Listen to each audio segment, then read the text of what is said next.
we continue, I'd like to cover a few housekeeping items. Firstly, please take a moment to ensure that your phones are on silent. Also, kindly note that this afternoon's session is being recorded so that this event can be enjoyed by those at home now and after. We request that you remain seated throughout the presentation so not to block the cameras. Additionally, the restrooms are located to the back of the room on the left and on the right. Those are the wrong hands, but you know what I mean. It's now my pleasure to commence this morning's session by inviting Dr. Catherine Deverne, Vice President, Academic and Provost at SFU, to offer opening remarks. Many of you will remember that Dr. Deverne was Dr. Sajoo's onstage guest in this series in 2019 at the Ismaili Centre, Vancouver. Dr. Deverne, please come to the podium.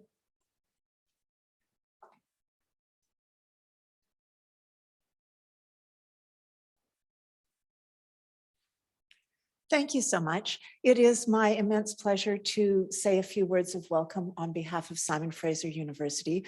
It is my pleasure and my privilege in my office to be able to support a variety of initiatives around the university, but it is an especially important pleasure to support work that is so close to my own heart and that touches on themes that I have been working in and around for, gosh, I want to say a quarter of a century, but it's longer than that. This is what happens with the passage of time.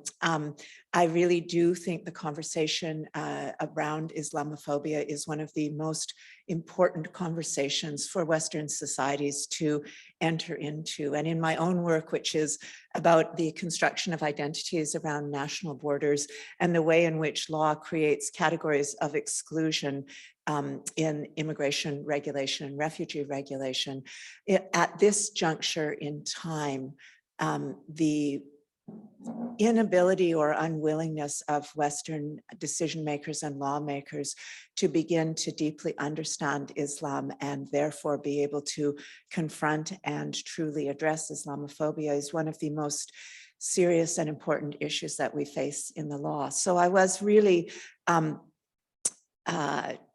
very, very excited when Amyn Sajoo invited me to this series, offered me the opportunity through my office to provide some support for it, and then said I could spend just a few minutes at the podium when I knew that Anver Emon, whose work I have admired and been interested in for many, many years, was doing us the tremendous grace of coming and joining us here in Vancouver. So I'm really excited to be here today, and I am just looking forward to it. And thank you so much. I will return to my seat.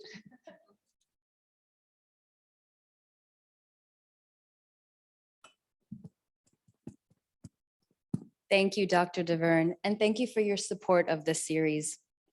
Now I'd like to introduce our host for this morning, Dr. Amyn Sajoo. As I'm sure you all know, Dr. Amyn Sajoo is a scholar in residence at Simon Fraser University, where he lectures in the School for International Studies.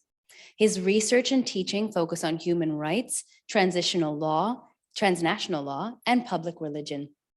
Dr. Sajoo is the author of numerous books, including Pluralism in Old Societies and New States and Muslim Ethics. He is an editor and has contributed extensively to the news media, including The Guardian, The Globe and Mail, BBC Radio, the Asian Wall Street Journal, and the Vancouver Sun. Please join me in welcoming Dr. Amyn Sajoo.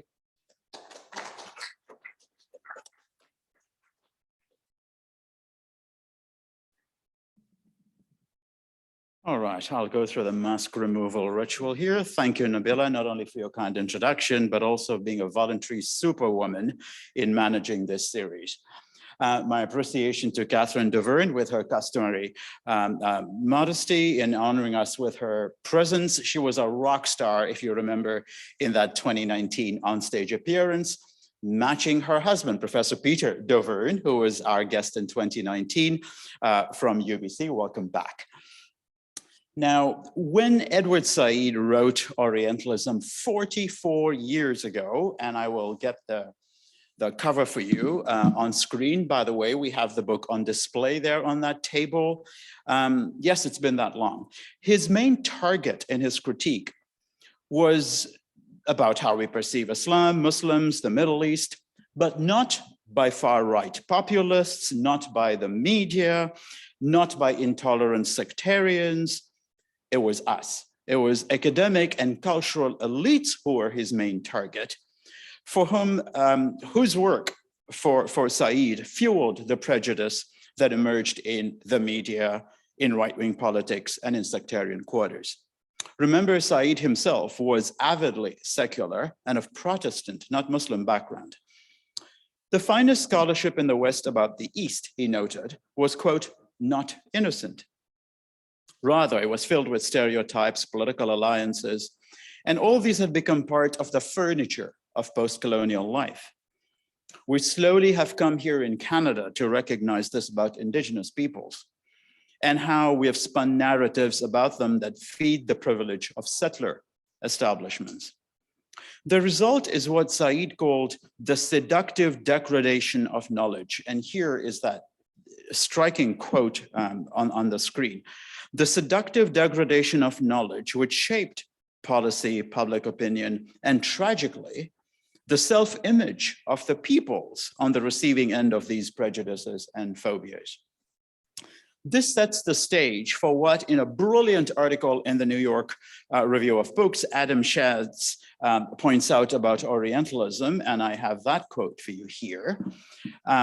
If Orientalism has assumed an increasingly hostile, Muslim-hating tone, this is because the East is increasingly inside the West, much more than it was when Edward Said wrote Orientalism.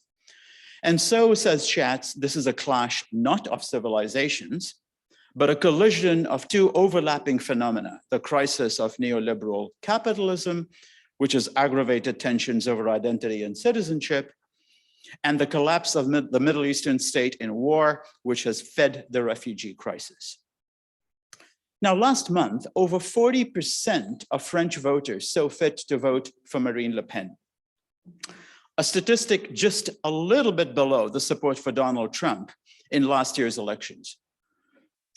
Marine Le Pen claimed in the presidential debate with Emmanuel Macron, quote, "I am for the banning of the headscarf in public space.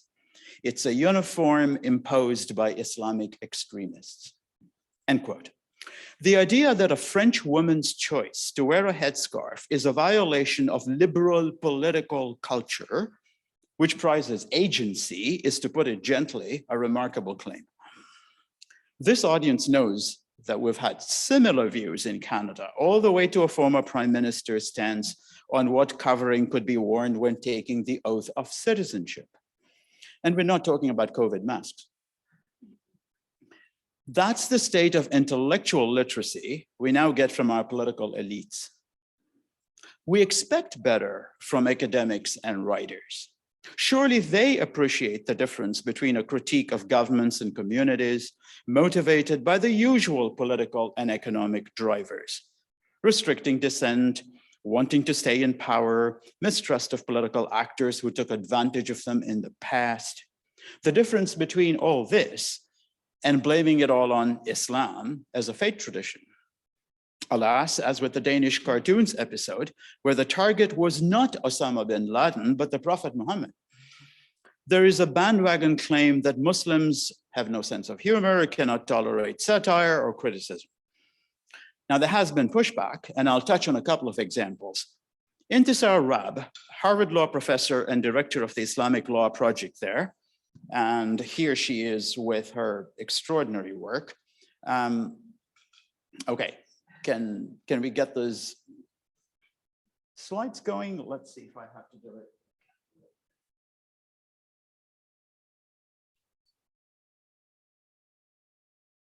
Okay, sorry about that. That does it. Sure, all right. Not at all. This is completely par for the course in the digital world we inhabit, yes?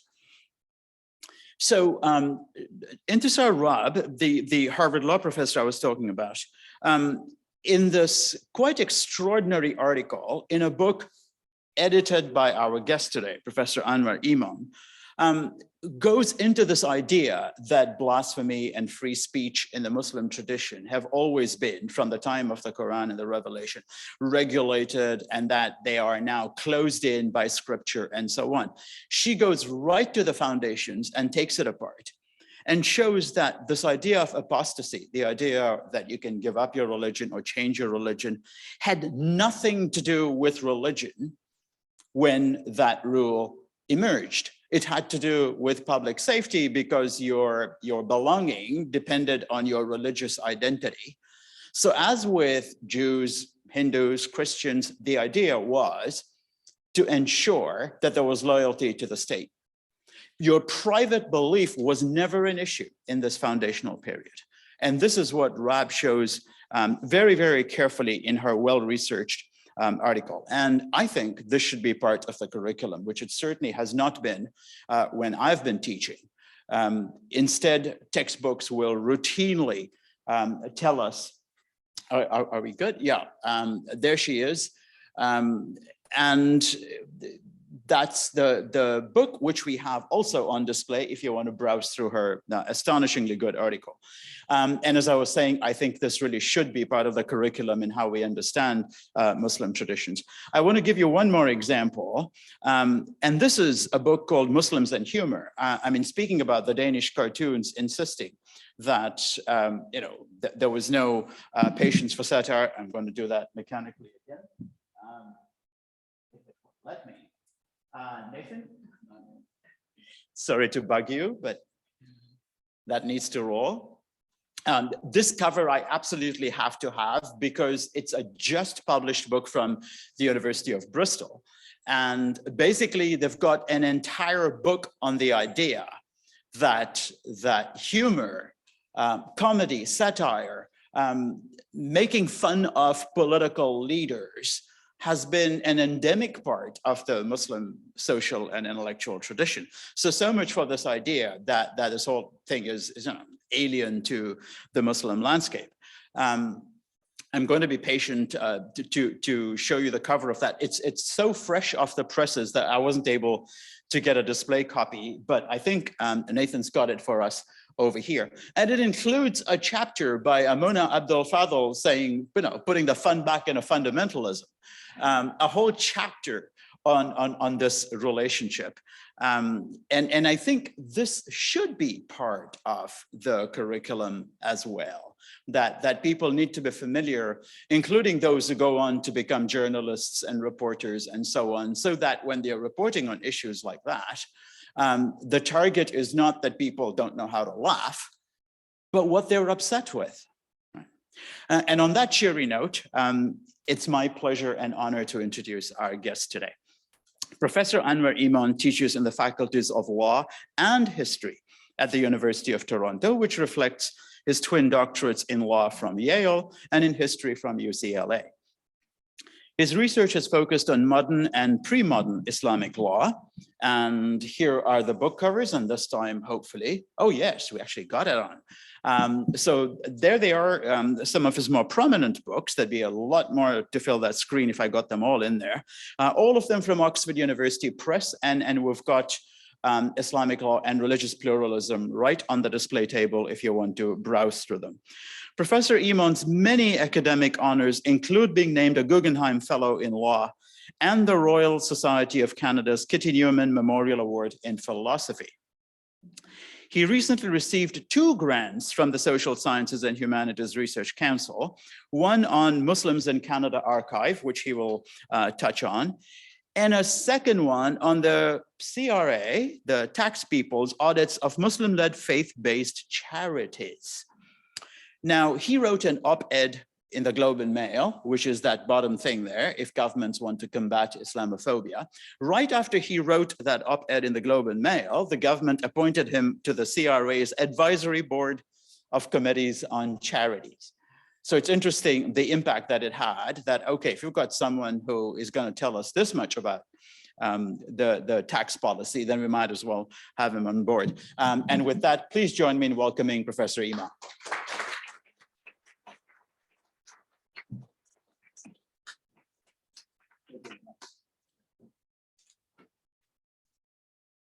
Okay, I think we need to have our mics on because you can hear us here, but I suspect it's going to be a little bit harder for the online audience. So.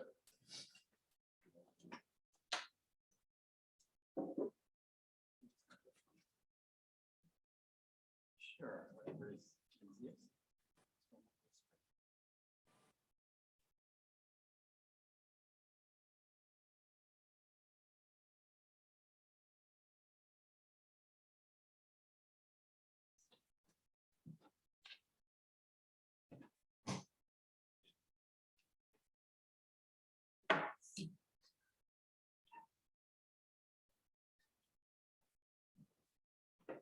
All right, so can you hear us any better than you did before? Okay, I hear a slight echo, which I think is good news. Thank you for coming all the way from Toronto. It's an absolute delight to have you here. I'm sorry we couldn't offer you better weather. No, it's fine. Thank you very much. It was actually very sweaty and hot over in Toronto when I got here. And you missed that? I missed it. So it's nice to be cool and thank you for inviting me. Now, if there is a term as radioactive today as jihad, it's surely the term Sharia. Yeah? You and I have written this at length, but there is a dominant story about the Sharia in textbooks, in curricula generally, and certainly in mass media. And this dominant narrative seems to be about a rigid set of rules that bind all Muslims, from Afghanistan and Saudi Arabia to Britain down here in Canada. Not surprisingly, the account tends to fuel Islamophobia in the West and globally. Can we start with what the Sharia is not? That's a great question. So first, let me begin by thanking you for the invitation and to all of you for joining. It's actually nice to see some friends in the audience, and so I really am grateful for all of you attending here in person. And I'm told that we also have a virtual crowd as well joining us on Zoom. So to them, I want to say hello. So to answer this question, it's a big question. So let's maybe take a step back. And I wear two hats. I wear the lawyer hat and I wear the historian hat. So if I were to take the word Sharia and what it's meant historically, the pious account of Sharia is that it's law in the mind of God, if God were to have a mind, right? And then the challenge, of course, is, well, how do you know what's in God's mind? And the likelihood of knowing what's in God's mind is about as good as me knowing what color throw pillow to get for my couch that won't upset my wife, right? It's not likely. So what you end up having are people writing down law over centuries in books on a variety of issues ranging from topics from ritual purity all the way through contract, jurisdiction, rules of evidence, and so on. And so that shouldn't sound too unfamiliar to any lawyer. If you're a common law lawyer trained in the United States, you might be familiar with the restatements of law. If you're a Canadian lawyer, you might know Halsbury's Laws of Canada. These are large encyclopedic restatements of the law that provide summaries and accounts from jurisdiction to jurisdiction. So like any lawyer, you would go and try to research the law as it applies to your set of facts or inquiries. So, thank you. So that's the one thing, is that when we think of Sharia, it's really about a written down tradition trying to approximate what it is God thinks. And we can talk about the range of topics, but then the historian comes in. Say, well, what does the historian do for me? And this is where I want us to think hard about the way we think about law. So for instance, when we think about law, we oftentimes will imagine our law relative to a commitment to democratic legality. And with that, we'll have an expectation of voting rights and equality rights, right? That's going to be in the charter. Well, think of the Islamic tradition historically. It didn't have the same political history as it did in Europe, right? We didn't have the wars of religion to the Westphalia Treaty Agreement, to absolutism, to enlightenment. It was a slightly different political formation, but interestingly, no less imperial. So for instance, we could talk about, issues like the law of discovery. If you're an indigenous person here and out in BC, you know what the damage that kind of European imperial doctrine has done. The law of discovery, terra nullius, these are all imperial models. Well, these things existed in Islamic law too. So in a recent book, my colleague and I write on jurisdiction in Islamic law. And this is where jihad comes back in, because you talked about jihad and Sharia. We wanted to ask, how did Muslim jurists in the past think about jurisdiction. And here's where jihad comes back in. You're going to think of, oftentimes the term jihad is thought of as military, militant, holy war. I want you to suspend that and think about jihad cartographically. What if jihad is about mapping? And then the question is, how do you map the world jihadly? It's an adverb, not a noun. And what we found out was that for Muslim jurists, there's the land of Islam, and then there's the land of non-Islam, whatever you want to call it. Let's call it the land of non-Islam. And we said, wow, that sounds a lot like the domestic and the foreign, if you think about it. And as it turned out, pre-modern Muslim jurists thought there's no law out there in those foreign lands. It's all, war, coercion, duress. The only good law is at home, here domestically. Now, if you can think about every single time we imagine that, my concern isn't what is Sharia law, what is Sharia compared to or contrasted to Western law. My concern is that why is it that a lot of these legal traditions instantiate imperial personas, imperial mandates, hegemonic enterprises, right? And so whether it's the law of discovery or terra nullius, or if it's in Islamic law, this idea that there's no good law out there, there's always this notion of a legal Orientalism. So if we think of Said's Orientalism that you spoke about, Taimur Riscola, a friend of mine at Emory, writes, well, we do the same thing with law. We treat our legal other in the same way. And so this is part of what I think happens with Sharia in Canada. It's treated as a foreign, as threatening, as other, not unlike the immigrant from the global South.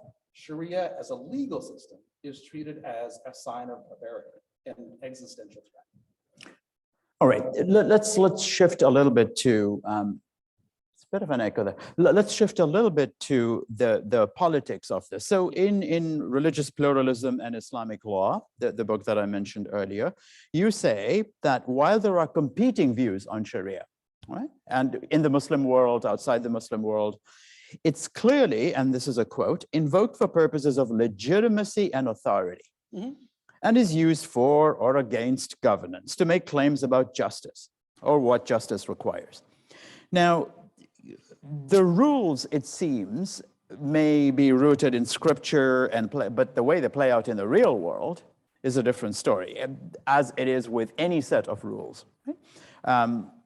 And so we get into the politics of modern sovereign states, which did not exist when the Sharia emerged foundationally. And you point out in the book that even the training of Muslim jurists, which is a segment we think of as separate from political power, even that comes under the aegis, the overarching governance of the sovereign state. So this seems to create a relationship between the individual and the state in a particular way, which we think of as very different from a constitution and the secular ideal of citizenship, right? So if the state now, and it is in some parts of the Muslim world, is the keeper, the steward of the Sharia, with all the powerful legal authority which this confers, does it not take away from the individual's choice on whether to follow the Sharia or not, because now it's the state that is in charge of it? Yeah, so your question actually raises, there's two issues there, and I want to unpack it. So there's the one is secularism and the state, and then the second is the state regulation of religious practice, right? So I want to separate those two for a moment conceptually. Now, when we think about state and secularism, we have an assumption that the state is secular. But I want to push you a little bit about that. So, back when we had the Reasonable Accommodation Committee in Quebec, they were looking at, this is Charles Taylor and Gerard Bouchard. They tried to define secularism as positive and negative. There is positive secularism, which is a recognition that religion matters, and the government's role is to enable all equally, right? That's an affirmative position towards religion, vis-a-vis the state. But negative secularism was the view that the state should have no business in religion at all whatsoever and should remove itself from any of that sort of stuff in all of its symbolisms and support and whatnot. Sort of like the hardline French stance, right? Yes. Laïcité, the separation. How the French would represent their version of the state. I Sure. want to actually say that yeah. no state adopts either positive or negative secularism, Right. despite their political rhetoric. So, I come from Ontario. We have a publicly funded Catholic school board. right? I mean, that's neither, and the UA said, well, that's a positive secular instantiation, except when John Tory ran for the premiership of Ontario back many years ago, he did so with one of his platforms being expanding public funding for all forms of religious schooling, in whether it's at a Gurdwara or a Hindu school or a Muslim school, and he lost not only the leadership, he lost his seat in government over that. So we have to recognize we don't really ascribe to positive secularism. We don't really ascribe to negative either. Negative would be equally removing ourselves from religion, but Bill 21 in Quebec suggests that in fact, this is hardly negative secularism. If it were, we wouldn't have a discrimination claim that would have to be subverted by the notwithstanding clause. So if we recognize that all these states that claim to be secular aren't, we're all dealing with the fact that every state regulates religion. It's just the issue of degree. Now it's like, well, but Anver, wait a minute. Afghanistan looks like it really does it a lot. Saudi Arabia looks like it does it a whole lot, right? That's going to be the counter argument, and it's a fair counter argument. But I want to ask, but how do we know what they're doing in the name of religion? So let me give you an example that's really fun, but also really technically boring. So I'm sure many of you in the audience here have life insurance. Or if you don't, maybe you've thought about it, you're thinking about it. Maybe you're too young to think about it, and that's great. I have it. So let's say you're in Saudi Arabia and you want life insurance. Well, retail life insurance is arguably not provided. Why? Because if you are religiously minded in Saudi Arabia, what you'll do is you'll go to the Saudi-funded Ministry of Religious Law, the Fatwa Council, and find out, is insurance halal? Is it Sharia compliant? And there you'll find in Arabic a fatwa that says insurance is payments now in the event of an eventuality down the road, but you don't know how much you're going to pay for that eventuality. You don't know when that eventuality is going to occur. What insurance really is a form of speculation or gambling. And gambling is impermissible in Islamic law. Khalas, it's done, no insurance at the council. But then you walk across the street to the Saudi Arabian Monetary Authority, the central bank of Saudi Arabia, and you find that if you are a venture capitalist from Belgium and you want to blow $200 million on an enterprise in Saudi Arabia, you can most certainly come to the Saudi Arabian Monetary Authority, and they have the jurisdiction to provide commercial insurance. Now, over at the Fatwa Council, it's in Arabic. At the ministry of the central bank, it's in Arabic and English. So why is it also in English is the real question. And what I want us to think about is the language of Sharia becomes what James Scott, the political scientist from Yale, calls a public transcript. It's the language that we use to justify a variety of things, but it's actually hiding a hidden transcript. What's the hidden transcript? Well, in the case of the Saudi Arabian Monetary Authority, it's we need investment. We need to ensure that we participate in the global marketplace. We need to let BlackRock know it can invest $400 million in us and ensure that its investors are satisfied with the security of that investment. And so the language, the translation, all of it is there to comply with an audience that it knows is not domestic. My guess is most of you don't spend a lot of time on the Bank of Canada's website. I'm going to guess that most people interested in retail insurance in Saudi Arabia also don't go to the Saudi Arabian Monetary Authority. But if they did? If they did, they would be confronted with this curious dilemma. Mm-hmm. And so I simply want to suggest that maybe what we think is Sharia is, in the case of the Afghan context, it could be Pashtunwali, it could be a number of things. But what's been fascinating to me is the assumptions that we make around it.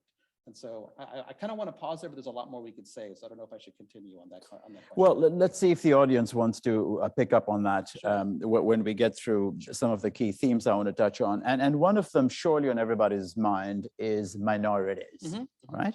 So a core part of that dominant story about the Sharia, right, is how it locates non-Muslims Yes. in a Muslim majority setting. Mhm. And the traditional term that is applied to recognize minorities, and it also appears on the cover of your book. Yep. If we could get that on the screen. Can we get that slide back, please, Nathan? Is dhimmi, and I want you to be able to see that. I think it's helpful. It's a traditional term. And there is a set of practices here, which you refer to as the dhimmi rules, right? And we'll see the term on your book cover. Now, as far as the Western narrative is concerned, dhimmi rules are about the inherent inferiority of a non-Muslim part of your population, right? And this makes them permanent outsiders. Mhm. In other words, unless they become Muslims, as long as they are Jews, Christians, or anything else, they are permanent outsiders. Now, we know this is not the purpose of the rules at all, but it seems to come out that way. Mhm. Can you expand on that? So Nathan, if you have our book covers again. Right on. That's great. Right on. There we go. Thank you, So if you take a look at that cover, you'll see the term there, DHIMMI. It's a key legal term. So what's the gap here between the purpose of the rules and how they are portrayed? So no, I think that's a great question. I want just a bit of a backstory though on that particular book. I wrote it while I was in residence at Yale for my doctorate, and then I rewrote it in Canada. And there's a way in which that book wouldn't be what it is were it not for my time in Canada watching the debates take shape in the context of multiculturalism. And so, and that's a bit of a prefatory remark to what I'll say about the dhimmi rules. So historically, the dhimmi was considered the permanent non-Muslim resident. So if you think of categories of people, there's the visitor who comes in temporarily, there's the enemy combatant out there. The dhimmi was this individual who was a resident, permanent, but can maintain their own religious identity separate from the Muslim world. The idea would be that they would have to enter into a contract of protection. Think of it like a kind of social contract whereby the Muslim suzerain guarantees their and accommodates their religious traditions while they contribute to and abide by certain aspects of Islamic law and also pay a special tax called the poll tax. Now, when you look at these rules across the range of issues from contract to management of city affairs to the transactions in alcohol, for instance, you find different strategies. Strategy number one, let's accommodate them. So for instance, can a Jewish or Christian dhimmi consume alcohol in the Muslim lands? Well, yes, if it's consistent with their tradition, who are we to preclude that? Can they say sell and transact in it with other Jews and Christians? Yes, if it's possible within their tradition, then we can accommodate that, even though alcohol for Muslims has no legal value because it's a criminal item, right? So that's a strategy of accommodation. But the dhimmi was also securitized. So there was an interesting debate between the Shafis and the Hanafis about what if I wanted to endow a Torah or Bible reading school to maintain that tradition for our children? Well, if you're Shafi, that is the equivalent to allowing an endowment for perpetuating sin in the land. And that's unacceptable. And in fact, there's a jurist named Ashirazi who said that that would be analogous to creating an endowment to arm our enemies. So charities in that context become securitized. And at the same time, dhimmis are marginalized. So there's some traditions where if the dhimmis are in the street and they see other Muslims coming down the street, then the non-Muslims have to walk on the sides to let the Muslims assume the center of the street. So all three strategies are at play. And of course, these rules then inform the historiography and Islamic legal studies and Islamic studies more generally around, is Islam tolerant or intolerant? And some would say these rules are evidence of the intolerance of Islam and Muslims who would adhere to them. Or someone would say, well, these rules, while there, were never there used in practice and therefore reflect that they were not determinative of anything tolerant or intolerant. And that's an interesting question in and of itself. I found the tolerance and intolerance discourse boring. It made me yawn, and I thought there's got to be a better way to think about these rules. And Wendy Brown, a political scientist at Berkeley, writes this fascinating book called Regulating Aversion. And she talks about how the liberal discourse of tolerance actually hides a discourse of power. We only can tolerate others if we are the majority able to tolerate those others. And so there's a discourse of power that's hidden. And once you recognize that, then I actually found that the dhimmi rules were more akin to what we consistently grapple with day to day, governing diverse societies. And as I write in the book, governing in a context of diversity is messy business. And so that's sort of the key there. So then what do we do with the Vimy rules? Well, I want us to take a moment and suspend our presumption that the Vimy rules are about religion. This is sort of like what Intisar Rub you were suggesting about in her article. Let's suspend our assumption that it's about religion and religious freedom. That we're not really talking about religion and religious freedom. What we're talking about is the management and regulation of a permanent other in our domestic sphere. Well, we do that all the time. They're called immigrants. They're called refugees. Some are more desirable than others, as you know all too well in your work. And I'm pointing to Dr. DeVerne there. So what I want to suggest is the dhimmi in the Islamic legal tradition, when rooted historically in the context of othering, the permanent other in our society, is not all that unfamiliar to us. And so while there are issues there to address in the way it takes shape today, nonetheless, I think that there's some way we can learn from that tradition as part of our shared history. Now, there's such a parallel with that other radioactive topic within the Sharia, which is the status of women. Yeah.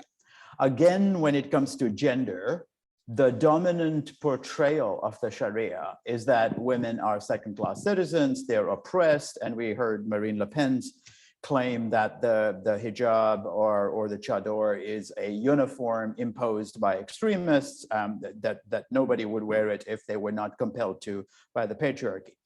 Now, people who want to tell this story, including the people that produce our curricula and textbooks and so on, seem to set aside the fact that, very unusually, the Quran itself has got an entire chapter dedicated to the status of women, right? And that it proclaims the moral equality of women very explicitly.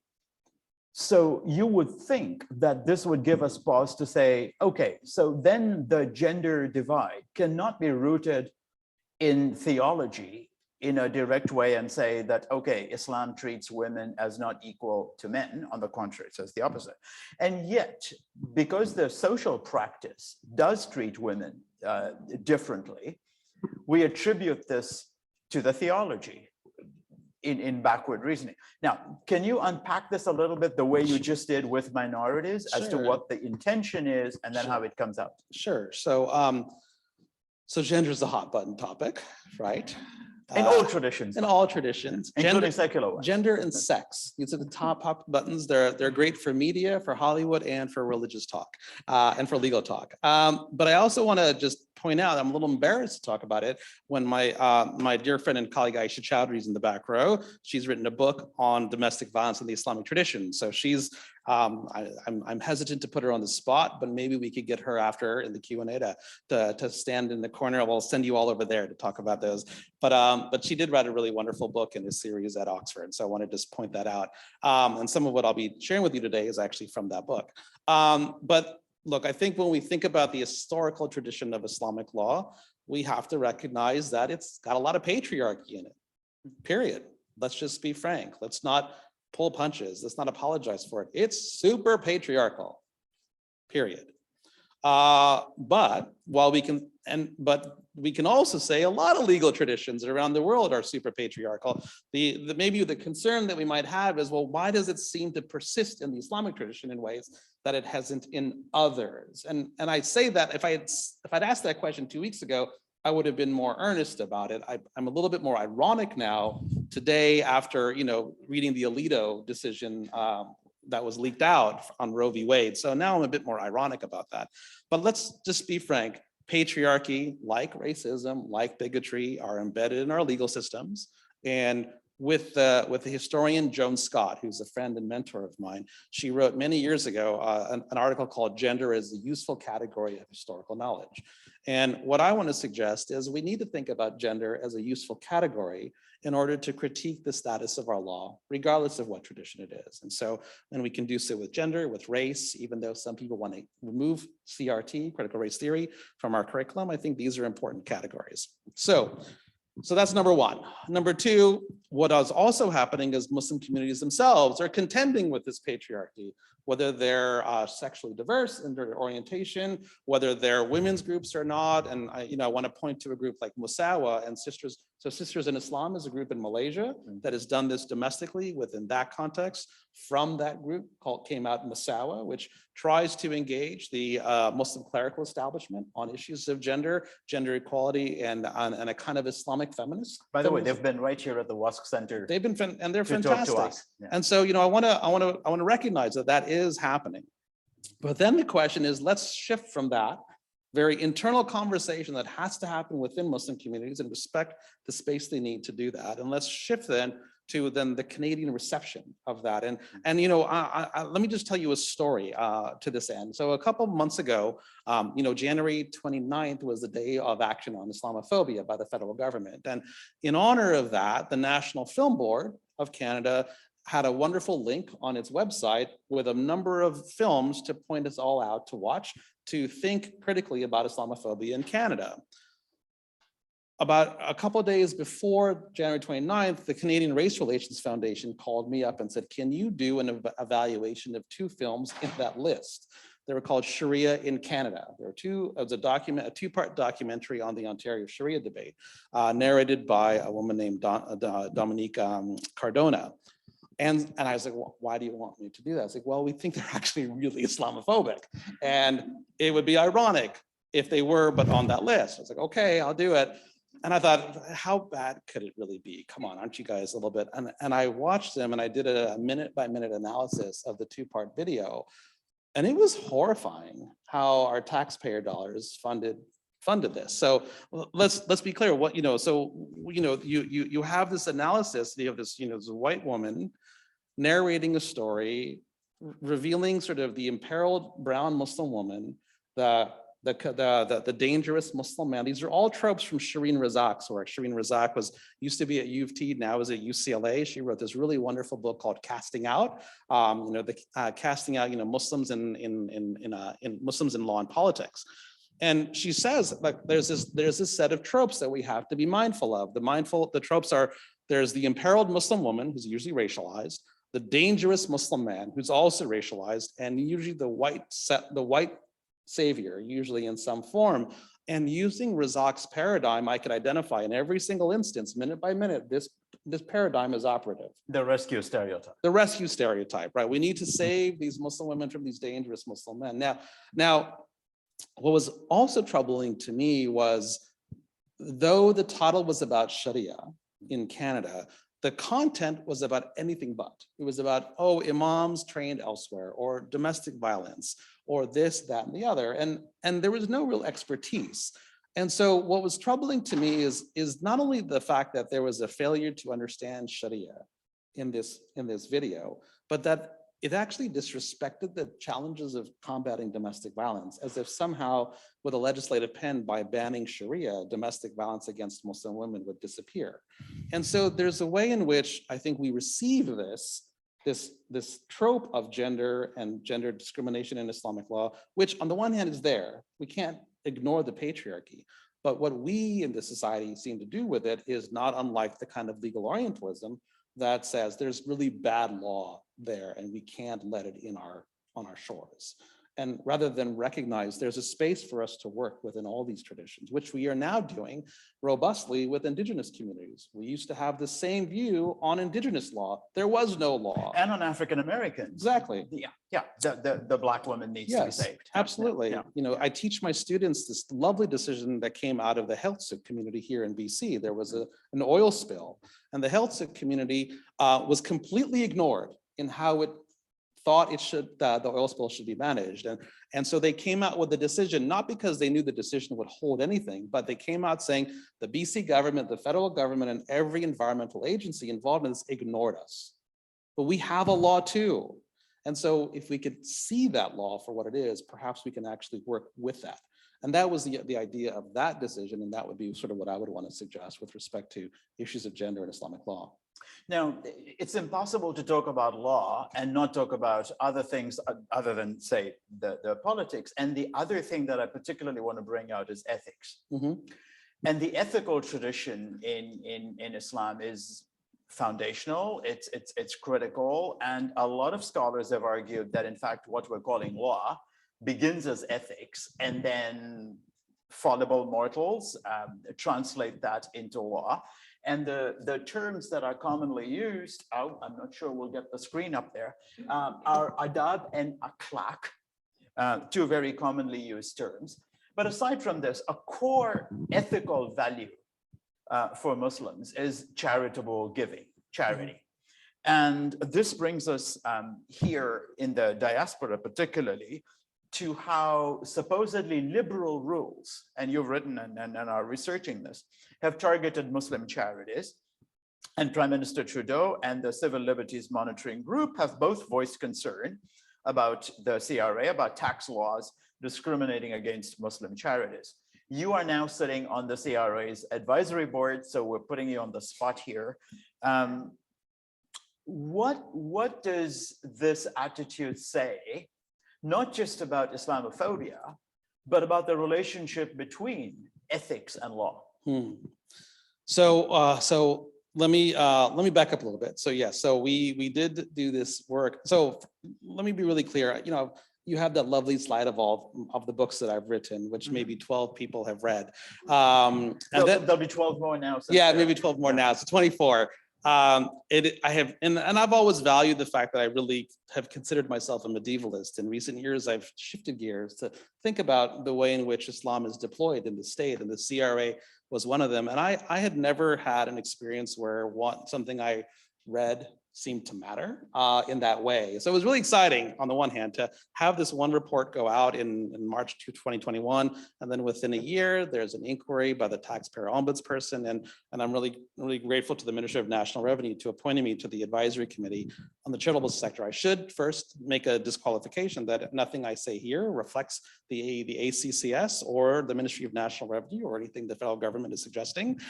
These are just my views on sort of how I think about and come to this the securitization of the charitable sector. But let's be clear.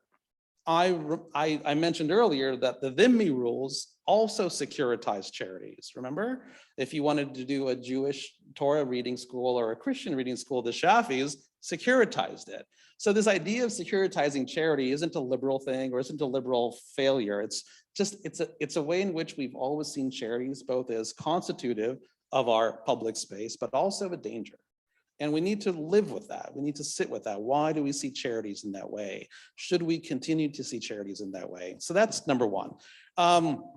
What did we do? So I'm not sure I can frame this in the terms of akhlaq, but what was fascinating for me as a historian was to see that the review of charities in Canada, the assumption is, oh, this is a liberal conservative distinction. The conservatives are harder on Muslim charities, and they were kind of, you know, they weren't pleasant, I think, from what evidence we gathered. But the fact of the matter is that when we think about Muslim money and Muslim charitable giving, we need to recognize that after 9/11, the global community got really worried about charities. Why? Because the assumption was within months of 9/11 that charities were the threat. Muslim money funneled through charities is going to terrorist organizations. Terrorist organizations will take that money, and because they operate as efficiently as any other economic firm, will therefore use the charitable money for X, which then leaves them to do something else, Y, with whatever funds they have left.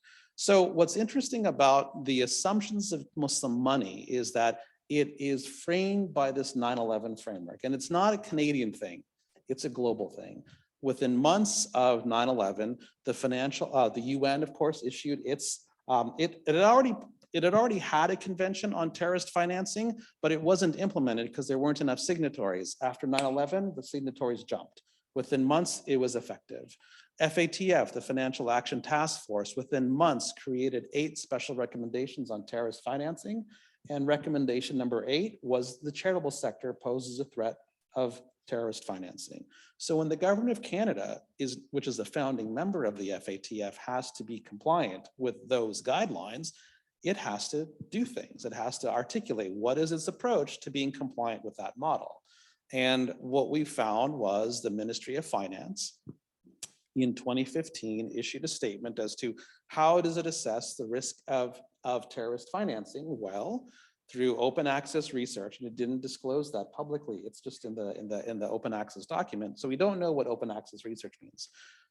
We identified 10 organizations that we think pose the greatest threat of terrorist financing within our borders. One is Tamil, one is Sikh, and the other 8 are Muslim, or Muslim identified, which means that 100% of terrorist financing risk in Canada is posed by groups that map onto racialized religious minorities.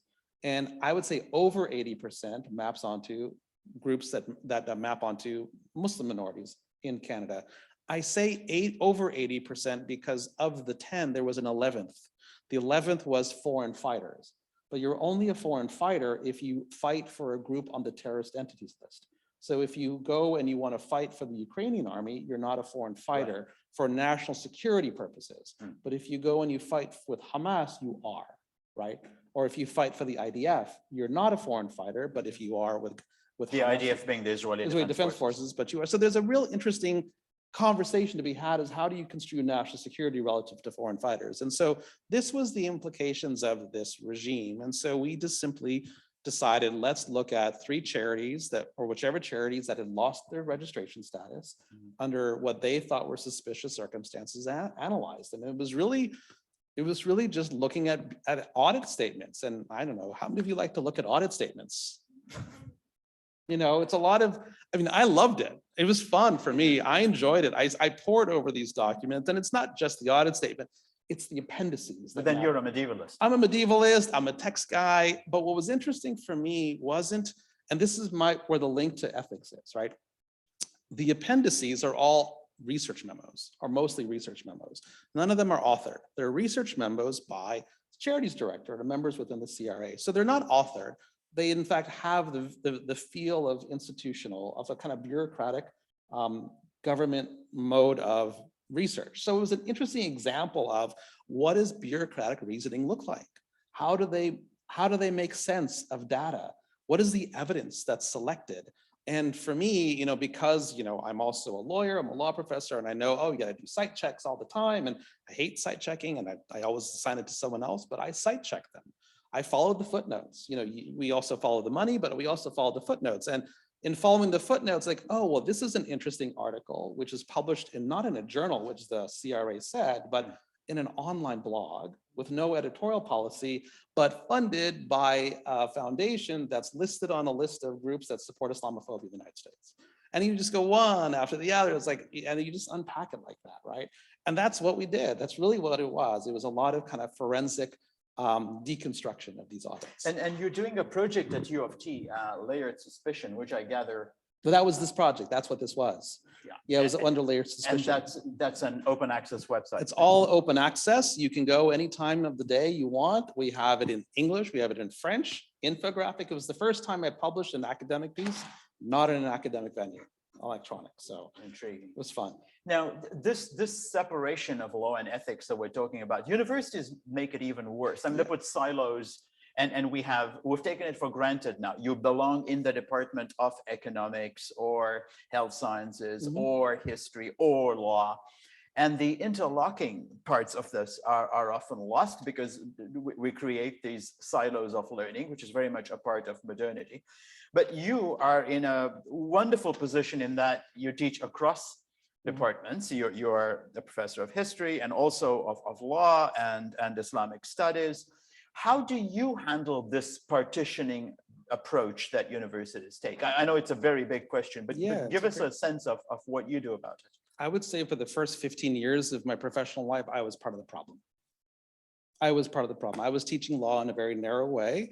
And you know, I'm incentivized to do so, right? So I publish a book, I want to get advancement, I want to get tenure, I want to become full. So the way in which you structure your advancement within the university sector is to follow certain lines. And, you know, research looks like a certain kind of way. And if you research in this way, then you can get promoted. If you research in a different way, then you don't. And so, yes, I produced books that maybe 12 people read, or 15, maybe now 24. I pursued it within a certain discipline without necessarily thinking outside.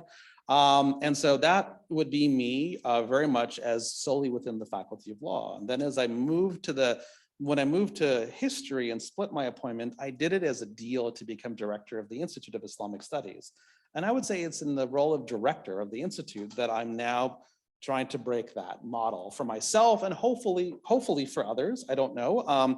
But it's also challenging because there are certain path dependencies within universities that make this odd. So for me, one of the ways that we do it is bringing multiple people together. The humanities and social sciences are notoriously bad at people working together, right? We are all individualized. When we do promotions, if you co-author, it's worth less for promotion. If you sole author, it's worth more. But when you start collaborating with other people from different disciplines, you can ask questions and get answers you don't expect. And so what I've ended up doing as a director is make myself incredibly uncomfortable doing things I have no business doing. I'm not staying in my lane, right? I'm not doing the law and history. So the CRA report, I don't know anything about Canadian tax law. I'm not a charities law guy. I'm a good reader. I think I'm a close reader. I have that skill set and I have certain questions that I'm interested in, but I got out of my lane, right? And that there's a little bit of lane disciplining within the fields. And so I'm sure I've ruffled More than some a little feathers. bit. More than a little bit. And I'm sure I've ruffled feathers. Now I'm working on banking and finance and financial intelligence. Again, this is not my area of interest. Thankfully, I get bored very fast. So I can move into that and I enjoy that sort of thing. So a couple of things that we've done that is really about bringing people together is for instance, the Muslims in Canada Data Initiative. This is I think we have a slide on that. Yeah, the data initiative is really, again, it's a bunch of sociology people working with large scale data, trying to say, what can we know about Muslims in Canada? Well, it turns out we can't know a lot about them because Canada doesn't ask about religion except once every 10 years. On it. So if you did your short forms, if you got the short form census in 2021, you would have been asked religious identity for your household. The long form census did not have, the short form census did not have that question. The long form did. And so the last time that was asked was in 2011. So we want to correlate that with a qualitative survey on distributed to 1,000 Muslim households across Canada, and then develop an analysis related to both, and then create data on that platform where then people can go play with the data as well and maximize data literacy about Muslims in Canada and some of the challenges that they face. The other one is the Muslims in Canada Archives, which has been probably the biggest beast. Had I known what was involved, I mean, again, I'm a medievalist, so I'm not an archivist, but it's been the hugest learning opportunity. But we were really, I say we because these are really a lot of collective interventions, right? The MICD, the data initiative is like 4 or 5 different people that do all the leading, and I'm just the pretty face for it. For Micah, people in this room, I want to just want to give a shout out to my mentor, Nurjahan Mawani in the front row, who just guides me through how do you think about building at a large scale at this level, and thinking nationally, thinking about Canada as a whole. My friends Rumi and Aisha in the back, who've also been incredible guides to me. None of these projects occur in siloed settings. None of these projects can ever be one person, they're teams. And my hope is that institutes like the Institute of Islamic Studies and SFU's own, you have your own Center for Comparative Muslim Studies. I mean, these are centers that by their very subject matter demand interdisciplinarity, demand the kind of collective work that only groups coming out of their silos can do together. And if we're going to tackle large systemic problems, then we have to think systemically. We can't think in siloed fashion. And again, Anver, these sites are open access, which we've got here, so people can actually look at the archives and see what you've been doing. The audience has been very, very patient with us through all the questions and the hiccups and so on. I have one last quick question. Yeah. And that is the new Orientalism. Yeah. And Adam Schatz, in that New York Review of Books piece, says, when Edward Said wrote Orientalism 44 years ago, it was one thing.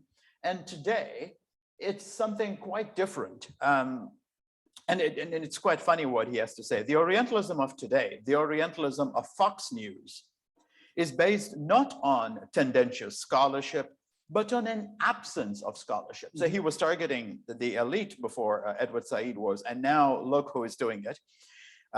It feeds off the idea that Europe is under threat from Muslim societies, right? And this is spread not by way of bookshops and libraries, but by Twitter, Facebook, and the dark web. And the Western self produced by this Orientalism is an aggrieved man with his finger on the trigger. He's not Lawrence of Arabia, he's Dirty Harry. Mhm. Now, if this is the new Orientalism, and it's not as if we're off the hook, the academic elites are still up to it. But if the focus has now moved to mass media and to the dark web and so on, then what does this mean for Islamophobia broadly?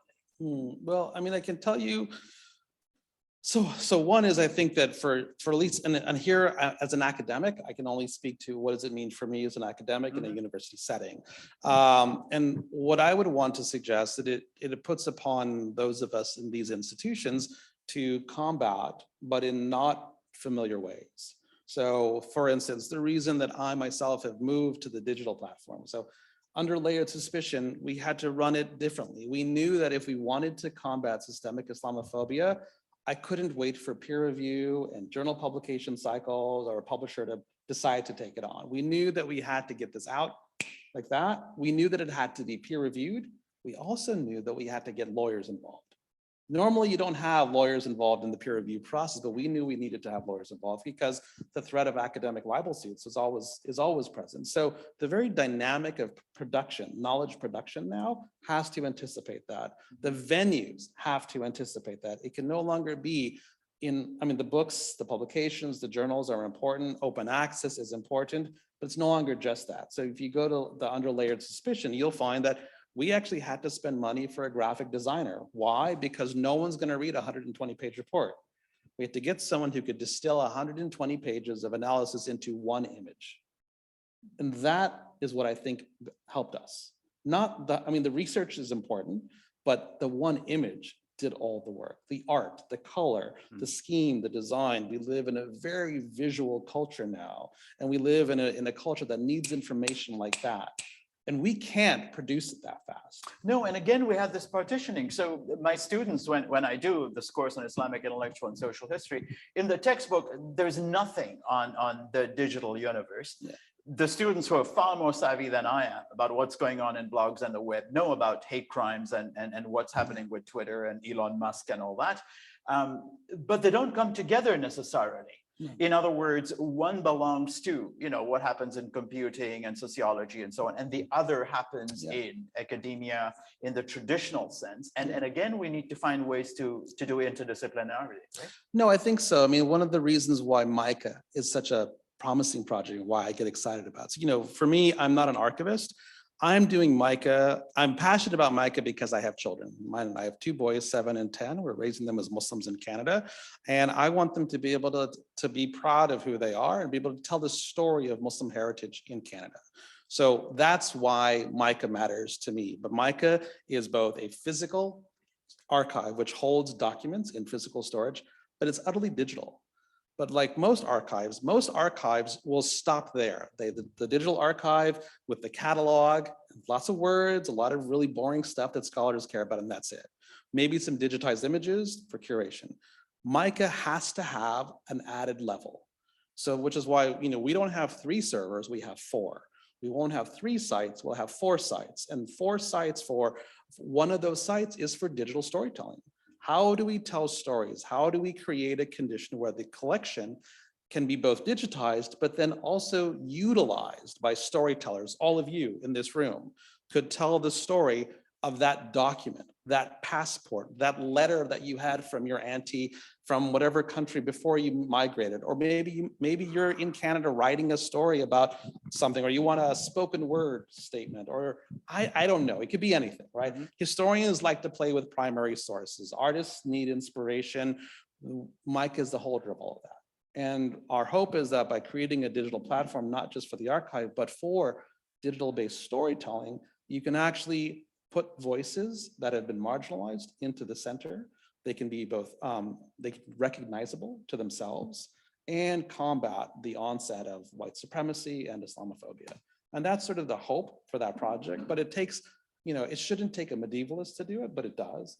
It takes computer science people, it takes archivists, it takes people who understand the politics of Canada, people who understand the federal government, people who understand the provincial government. It takes a village. And that's what I think, if we can do that in the university setting, we can leverage our commitment to knowledge, fact-based knowledge, with mechanisms of dissemination that go outside the standard modes that we in the academy are used to. Yeah, break the silos, Yeah. our slogan. Nabila, how are we doing with time? All right, so shall we take it away?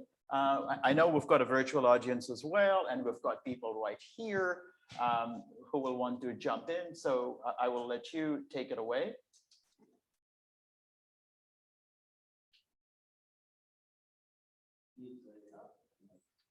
Thank you, Dr. Amyn. Okay. So I actually would like to start with a question from our virtual audience, if you don't mind.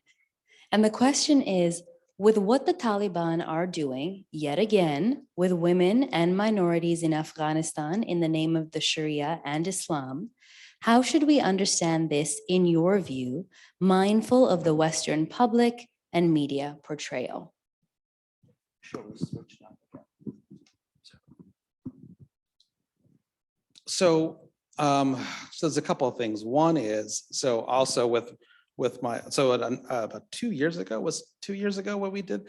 So I'm looking at my friend Rumi back there. Rumi and Aisha and I were hired by the government of Canada to come up with a report on how do you, this is when you still have the inter-Afghan negotiations, like how do you negotiate with the Taliban?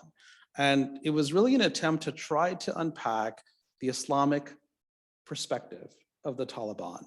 And what was astounding to us was, as we presented it to a variety of, I won't name the ambassadorial groups that we met, but it was amazing how after 20 years being in Afghanistan, there was so little understanding of Islam or the Taliban's version of Islam. And so I do think that within the context of international relations, there has been, and this is again, a part of the disciplinary silo issue, there's a presumed secularity or secularism that has informed the way we've taught international relations and diplomacy in the university setting, and therefore informed the Foreign Service. So we are complicit as academics in that problem. And so a basic religious illiteracy after 20 years there. As far as what to do with the Taliban on issues of gender, I'm not so sure that you can simply sit down and have a conversation with them and discuss texts and Hanafi traditions and the Deobandi traditions. And at least the people I know in Afghanistan aren't doing that. And I'm sitting here with Noor Jahan Mawani, who has firsthand experience on the ground there. So I actually would think she's probably better positioned to answer this question than I am. But from the few that I've discussed, it's hard to have that conversation with them. So I don't have a good answer. I can tell you that from our perspective, when we were presenting the work, and I'm looking at my colleagues again, we found a lack of awareness. So my first response to the question was I'm not always sure that the Taliban rationale is actually Islamic or religious. I think you're putting it gently. I mean, sometimes it's not even remotely related. No, it could be cultural, it could be economic, it just could be also just a matter of defining the West as we've defined them, right? Mm-hmm. There's a legal Orientalism at play in which human rights for them seems bad law, whereas in the same way that we, the West, have seen Islamic law as bad law. So trying to control for our mutual legal Orientalisms happening across that divide is going to be important. But I'm not sure I have a really good question for that, a good answer for that question. I would just add that the normal impulse of staying in power, using money, exercising ransom, all that has been active part of the dynamic. And the idea that it's explained by what the CBC wants to call their strict interpretation of the Sharia. It's such a simplistic, reductive stereotype. No, it's simplistic, but it also serves our imperial purposes. Of course it does. Right, our imperial and policing purposes to initially to go in and now to isolate. Nabila, next.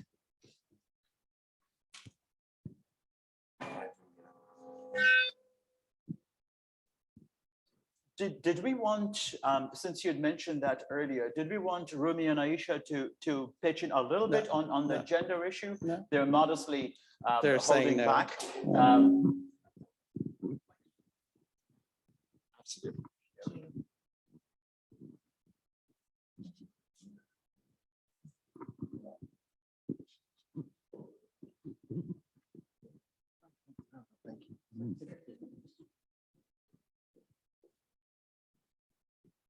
Okay, so this is your chance, folks. Please don't be shy about jumping in the fray and popping a question. Thank you very much for sharing your knowledge and experience. My question is, what role does Israel colonization of Palestine and the conflict which is put up as Jews hating Muslims and so on play in Islamophobia? Because in Canada and States, there are also laws against anybody supporting BDS, the boycott. So I wonder, is there any dialogue between the Jews and Muslims in terms of dialogue, just dialogue? Okay, thank you. Thank you.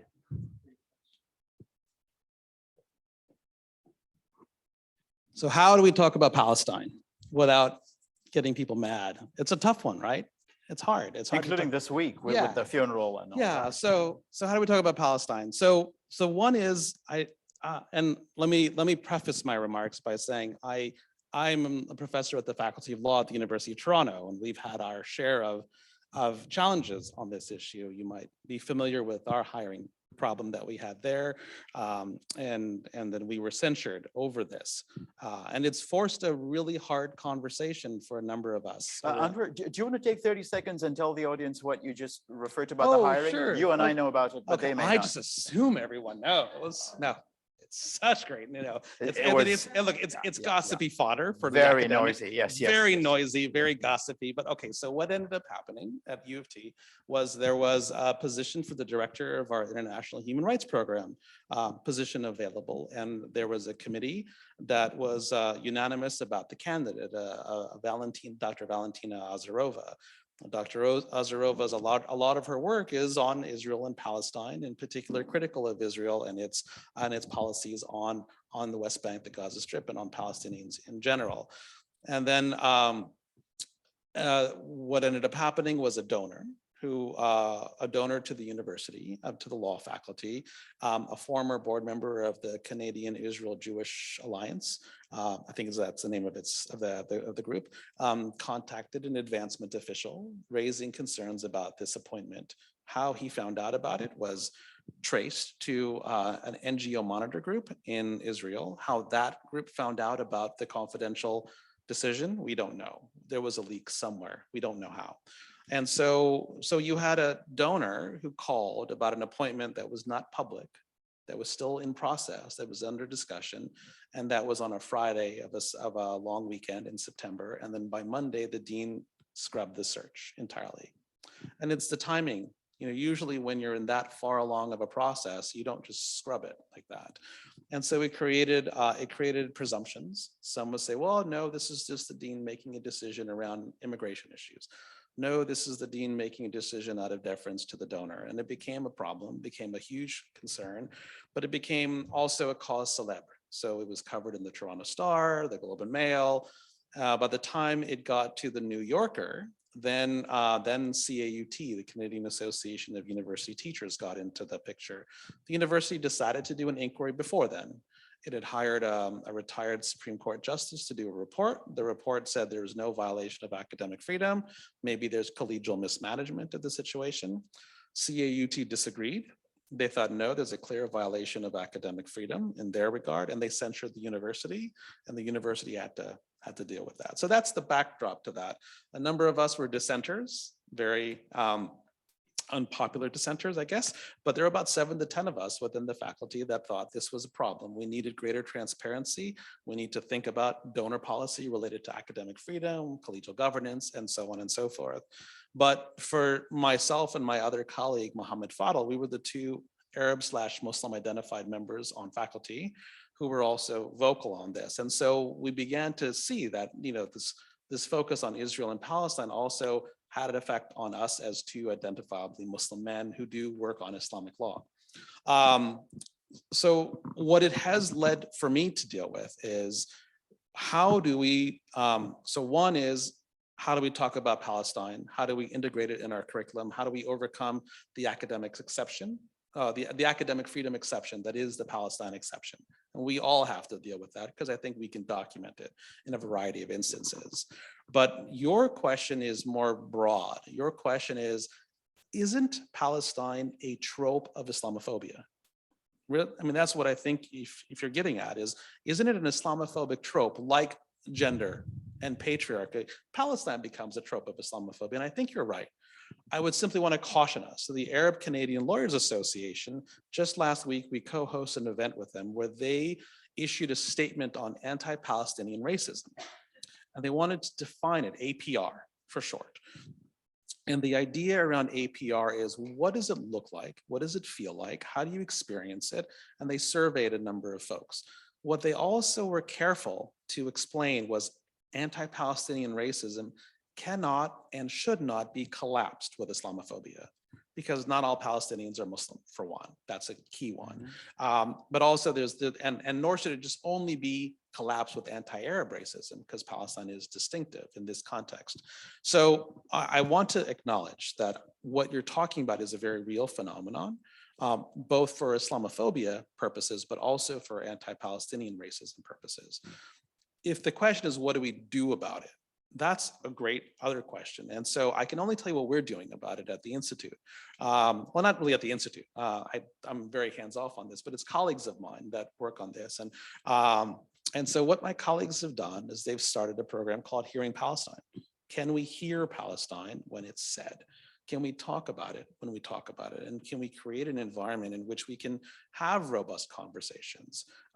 And can we think about how do we as academics reverse the Palestine exception to academic freedom? And so that they're doing that very robustly. And I'm really happy to be supporting them as much as I can. But it's, I'm not a scholar of Middle Eastern history or Palestinian history, so I defer to them on that. But it's been really remarkable how this controversy has also created the conditions to create something affirmative.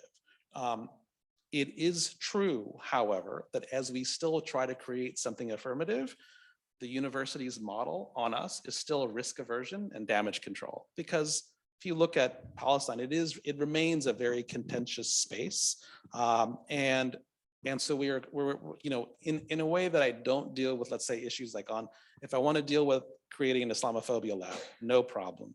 If I want to, support the Muslims in Canada archive, no problem. But for my colleagues trying to create an initiative on Palestine, there's a lot more hurdles. And I think that's because we're concerned. We don't know how to have that conversation in a way that's safe, but in a way that's also honest. And we need to maximize our vocabulary around it more effectively as an academic setting, an academic community. Yeah. Do you want the mic?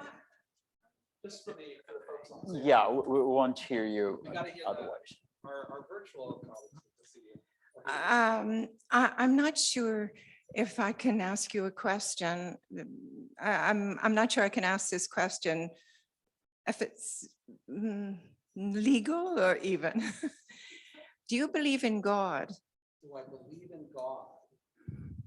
Why don't you help me understand why that question is important? I'm taking a course now at SFU on belief or disbelief in God. And it's the Abrahamic God we're talking about. And I'm just wondering, Muslim is mixed up with religion, but is it a religion or a culture? And this is why I'm here today, to get over my Islamophobia. Well, that's a fantastic question. I'm sorry. No, it's great. You didn't answer the question, of course, but it's a good question. So let me, so one is you can ask me any question you want. Whether I can or will answer it is a different story. So, so do I believe in God? I purposely never answer that question in my role as professor.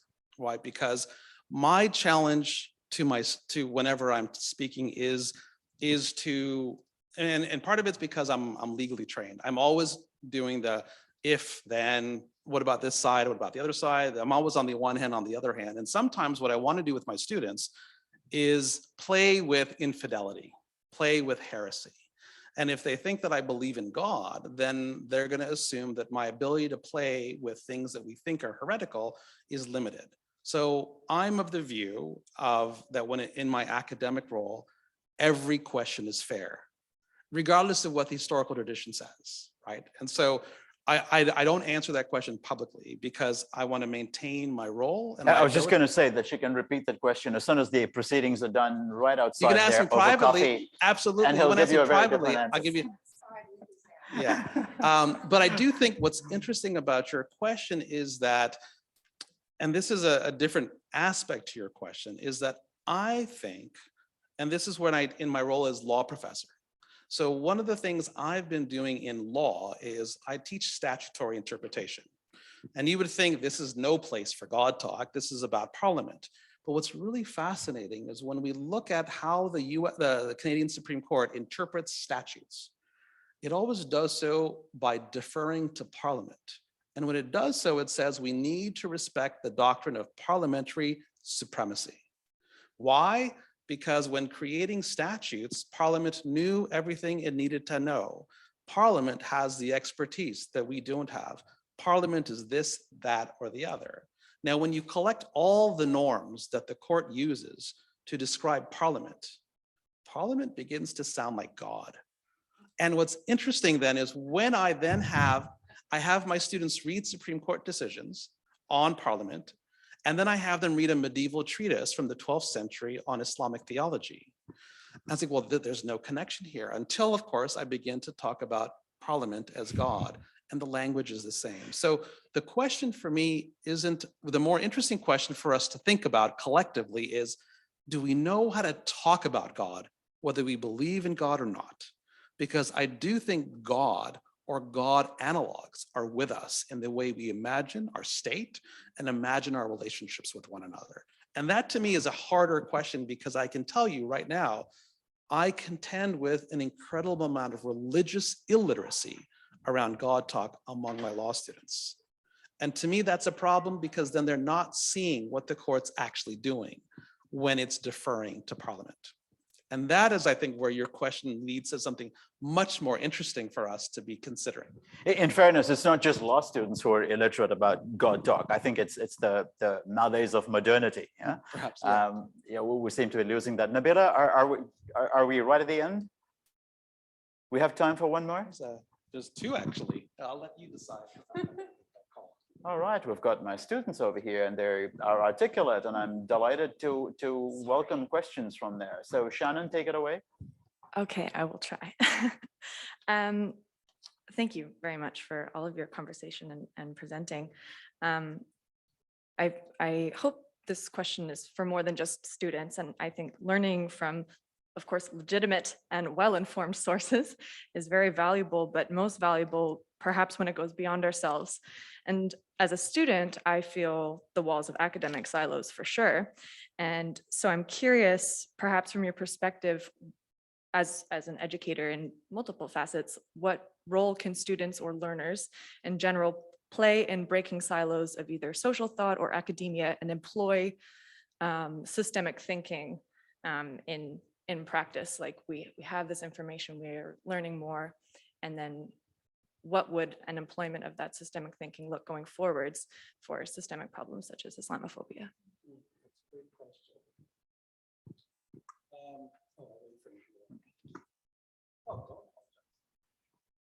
So my first, are you an undergrad or grad student? Undergrad. So my first advice is to sit with it and slow down. I think there's an impulse, and I have a lot of undergraduate students as well. And let me also preface this that I think I'm better with postdocs and doctoral students. I'm not sure I'm the best undergraduate instructor because it's like I'm not.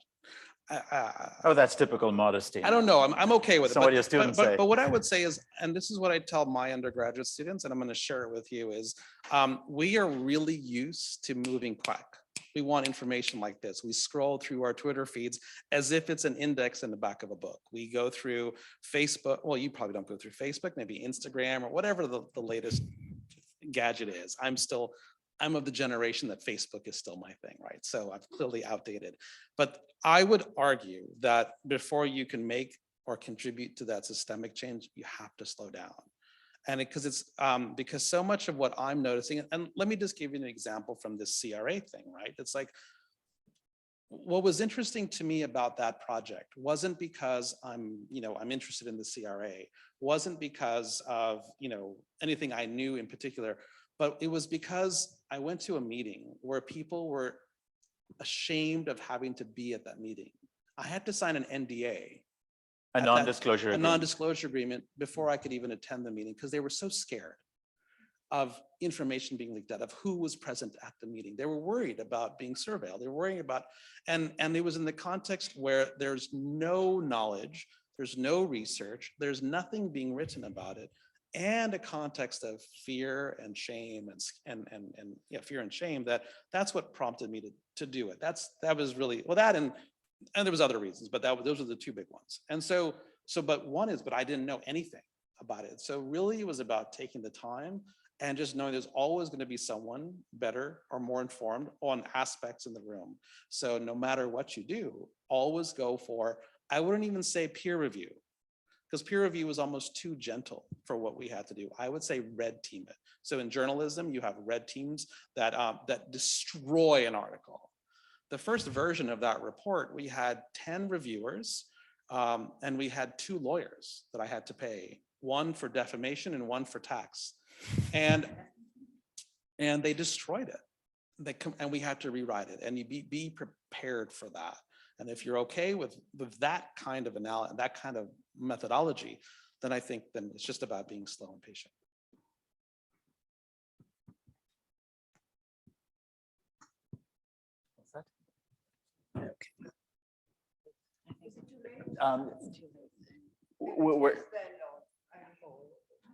Okay.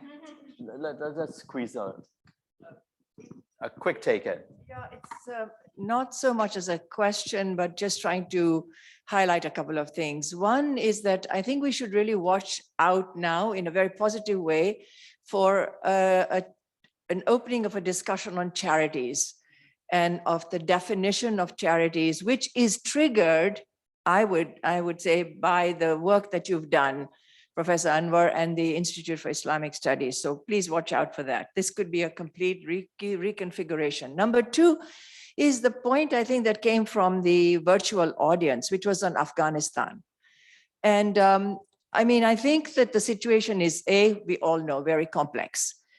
2, in there, that we now have the hardliners who have got the ascendancy, but who have been succeeding in their narrative by saying that, look, the West has abandoned you. And you have only Allah, and you have your faith, and you have us, and you have the Sharia. So I think part of this is also happening. And I think we need to think about not shutting down dialogue. This is the most important thing. And we have to continue to find channels for that dialogue, which do exist. But we need to not right now. I worry about the fact that we are so angry that we are saying, we don't want to talk. We don't want to give you, we continue to freeze the funds. We are going to continue to isolate you. And I don't think that's helping, certainly not the constituency, not the ordinary Afghan, which is what we should be concerned about. So. There's actually an interesting charity connection to that. Yes. Do you mind if I ask? So first of all, I want to thank Noor Jahan for speaking about Afghanistan, which she can do more coherently than I can. But what is interesting about the Canadian context is the Taliban are still listed in the criminal code as a terrorist entity, which means that if we wanted to even send funding as private citizens to a charity that would do work on the ground, it's going to be subject to any forms of anti-terrorism. You don't mean funding to the Taliban, you mean funding to Afghanistan. No, because any funding to Afghanistan might very well be subject to Taliban tax policies. And then therefore there's 2 steps away from that situation. And so until the government of Canada does something about that, which other countries have already done, we're complicit in the process of isolating the Taliban through our criminal law policies, because we've continued to see the Taliban. They may very well be the de facto rulers. We refuse to see them as de jure. And for as long as we continue to do that, we're never going to see them as viable conversation partners at a time when conversation is most needed and most important. That would be my position. Yeah, whether we should take that legal step and recognize them as de jure, that's That's a a completely different- different that's a matter. different- yeah. And we could have another session. No, on and that. that's a fair point, and I'm not suggesting that. But for as long as that we see them in this criminal law mode, we preclude meaningful conversation at the same time. Thank you. Right. Thank you. Just a reminder to the audience that Professor Emon mentioned his colleague at U of T, Mohammed Fadl, and he's our next guest on June the 18th in Toronto, and it'll be virtual as well. So if you're not going to be in Toronto, then please do register so you can join us virtually. We'll send you the link, and you can hear more about Palestine and many other issues. Thank you. Okay. Thank you, Professor Emon and Dr. Sajoo. I think we could have sat here for another hour easily. But rather than me making any further comments, I'm actually going to invite up Rina Jessa, our Academic Director for ITREB Canada, to deliver closing remarks.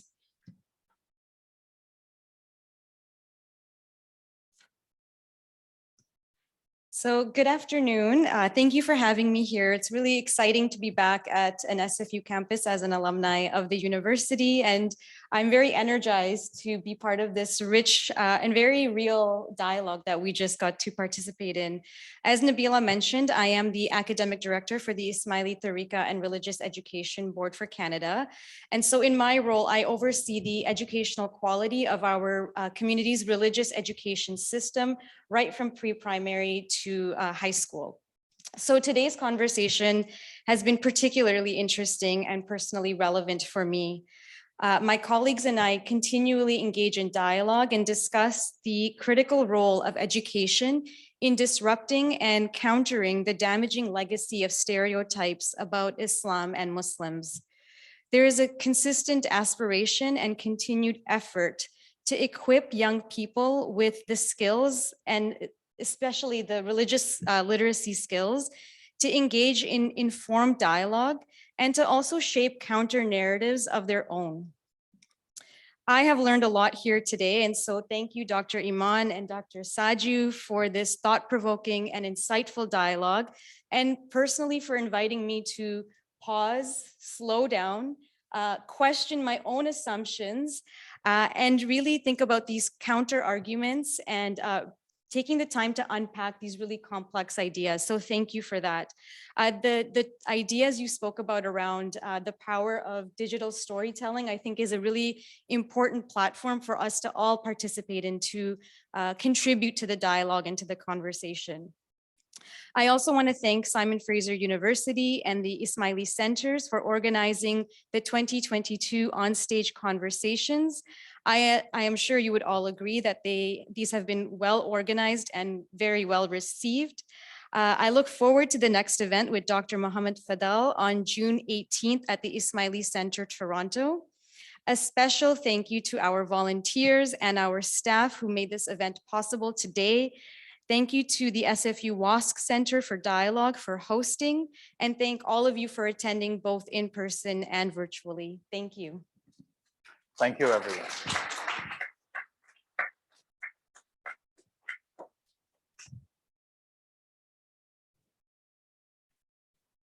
Thank you, Rina. Again, on behalf of the Ismaili Centre Vancouver and Simon Fraser University, I'd like to thank you all for coming, and for all of you at home for joining us virtually. Before you leave, we invite you for tea and coffee at the back with some cookies to continue this conversation, and we look forward to seeing you at our next event. Thank you. Thank you. And don't forget the books. Oh, yes, and there are books on the side here if you do want to look at some reading to continue this conversation or this thought process for yourselves.